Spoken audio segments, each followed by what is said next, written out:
आपने देखो कई सारे वीडियोज आए हैं कि ये शेर बाघ जो भी होते हैं ये शहरों की तरफ आ रहे हैं, गांव की तरफ आ रहे हैं। ऐसा क्यों हो रहा है? ऐसा इसलिए हो रहा है कि उनका जो है वनों में क्या हो गई है, आग लगने से वन की संपदा खत्म हो गई है। उनको भोजन नहीं मिल पा रहा है या उनको रहने के लिए आवास नहीं मिल पा रहा है। जैसे झाड़ियों में रहते, झाड़ी तो पूरी जल गई, तो किस तरफ आ रही है, इस तरफ आ रही है। इससे क्या हो रहा है, उनका मानव से भिड़ंत हो जा रही है। जब आदमी से भिड़ंत होगी तो जानवर क्या रिएक्ट करता है, उस रिएक्शन में क्या हो जाता है, मानव को नुकसान हो जाता है। तो ये भिड़ंत क्यों हो रही है? क्योंकि जो उनका मूल आवास था, जहां वो पहले से रहते थे, वो क्या हो गया, जल गया, उनको नुकसान पहुंच गया है। इससे क्या हो रहा है कि आदमियों को भी घाटा हो रहा है, नुकसान हो रहा है। आदमी क्या हो रहा है, कई बार क्या करता है, बाघ हमला कर देता है। अब ऐसा नहीं कि उसका वो है कि उस जानवर आदमी को ही मारना है, लेकिन जब सामने पड़ जाता है तो वो हमला कर देता है। एक चीज ये होती है।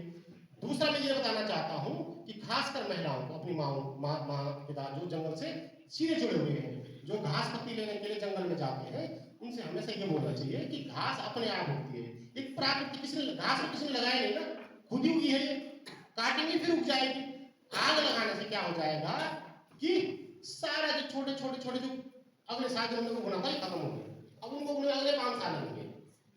छोटे छोटे पौधे होते हैं जिनको उगने में, इतना बड़ा होने में 4-5 साल लग गए थे, इस बार आग लगी सब खत्म हो गया। अब वो इतना बड़ा होगा, फिर अगर पौधा हो गया सपोज, तो कितने साल, 4-5 साल और लगेंगे। जो कि 10 साल में काफी बड़ा होने वाला था बहुत छोटा रह जाएगा, फिर आग लग जाएगी, फिर खत्म हो जाएगा। तो धीरे धीरे क्या हो रहे हैं, हमारे वन क्या हो रहे हैं, समाप्त हो रहे हैं। इसमें एक और चीज हो सकती है, जैसे कि आजकल ज्यादातर जो आग लग रही है चीड़ के जंगलों में बहुत ज्यादा लग रही है। चीड़ की पत्तियां क्या होती है, गिर जाती है, सूखी रहती है, और हम ये भी समझते हैं हमारे किसी यूज से ये पूरी घास को दबा देती है, इसलिए हमारी घास नहीं उत्पादन होती, क्या करते हैं, चीड़ की पत्तियों को आग लगा देते हैं। तो ये भी एक कारण है। इसका एक सोल्यूशन ये हो सकता है कि एक बार, कई बार आपने सुना होगा कि फ्यूल एक कोयला उससे बन रहा था, फ्यूल से कहते हैं। अगर इस प्रकार की योजनाएं सरकार, क्योंकि ये तो बड़े स्तर पर होने के लिए, हमसे नहीं हो पाएगा ना आप लोगों से हो पाएगा, ये बड़े स्तर की योजना है, राज्य स्तर की योजना है। सरकार अगर इस पे ध्यान दे कि जहां फ्यूल होता है, जब जिस मौसम में, जैसे मौसम में फ्यूल बहुत ज्यादा लगता है, हम इसको इकट्ठा करके इसका कुछ प्रयोग करें, कुछ सदुपयोग करें, हमारे जीवन में जो फ्यूल बन जाए, कोयला बन जाए, हम इससे आग जला लें या कुछ और बन जाए। कई सारी कलाकृतियां बनती हैं इससे, रस्सियां बनती हैं इनसे। अगर इनका उपयोग हो जाए तो जंगल में कम मिलेगा। जैसे अगर गवर्नमेंट ये कहे कि फ्यूल को हम भाई 2 रुपए किलो, 3 रुपए किलो लेंगे, हम लोग भी जाएंगे इकट्ठा करके, पैसे के लागत समझ आते हैं, क्योंकि इसके पीछे क्या होता है, एक फाइनेंशियल फायदा हो गया है।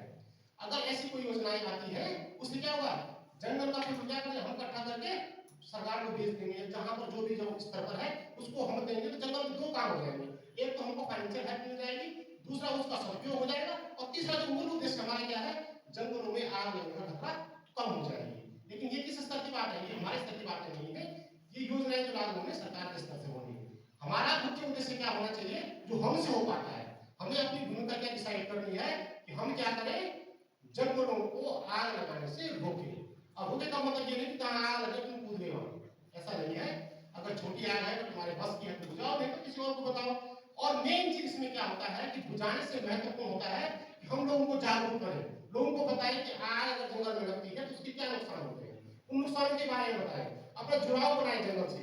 जंगल क्या है, एक हमारी प्रॉपर्टी, जैसे हमारे घर की प्रॉपर्टी होता है, ऐसे ही हमारे आसपास का जंगल क्या है, हमारी प्रॉपर्टी है, उसके में बहुत सारे लाभ मिलते हैं।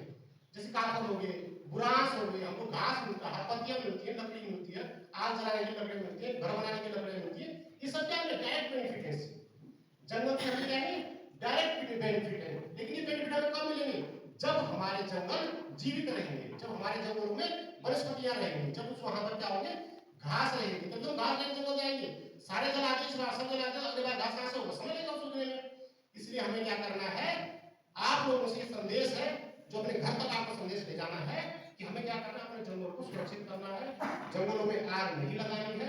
जो लगा रहा है उसको भी समझाना है, समझाने में नहीं आ रहा तो उसकी कंप्लेंट करो सरपंच से। उसके बहुत सारे टोल फ्री नंबर है, आप उन पे बात करते हैं, सबके पास क्या है, मोबाइल है, बहुत सारे टोल फ्री नंबर है जिस पर आप कॉल कर सकते हैं कि यहाँ पर आग लग गई, ये लोग आग लगा रहे हैं, इस प्रकार की कंप्लेंट आप कर सकते हैं। तो ये सारी चीजें आपको अपने जहन में रखनी है, अपने आसपास के पर्यावरण को बचाना है, क्योंकि हमें क्या करेगा, हमें लाभ देगा, हमको देगा, हमारे आने वाली जनरेशन को भी बचाएगा। क्योंकि धीरे धीरे क्या हो रहा है, ओजोन परत क्या हो रही है, नष्ट हो रही है। और नष्ट क्यों हो रही है, क्योंकि हम क्या कर रहे हैं, कार्बन मोनोऑक्साइड ज्यादा हो रही है, मतलब आग से धुआं जो होता है वो धुआं क्या करता है, ऊपर आसमान में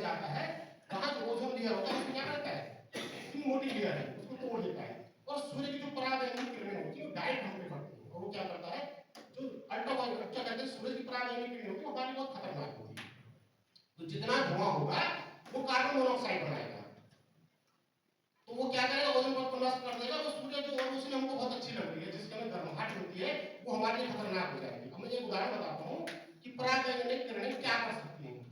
आज हम धूप में खड़े हैं, हमें धूप में क्या होती है, गर्मी लगती है, लेकिन अगर पराबैंगनी किरणें डायरेक्ट ओजोन परत नष्ट हो जाए, डायरेक्ट हम पे पड़ेंगी तो हमारी स्किन जल जाएगी, सिर्फ बोले हो जाएगा, वो हो जाएंगे, तो क्या करेगी, हमारी स्किन को जला देगी। और ये सब क्यों हो रहा है, साइड इफेक्ट किसका है, हमने जंगलों को जलाया, वहां से धुआं हुआ, धुआं से कार्बन मोनोऑक्साइड बनी, वो कहां चली गई, ऊपर आसमान में गई, जहां ओजोन लेयर थी वो डैमेज हो गई और सूर्य की किरणें क्या हुई, डायरेक्ट हम पे आए, हमको नुकसान पहुंचा।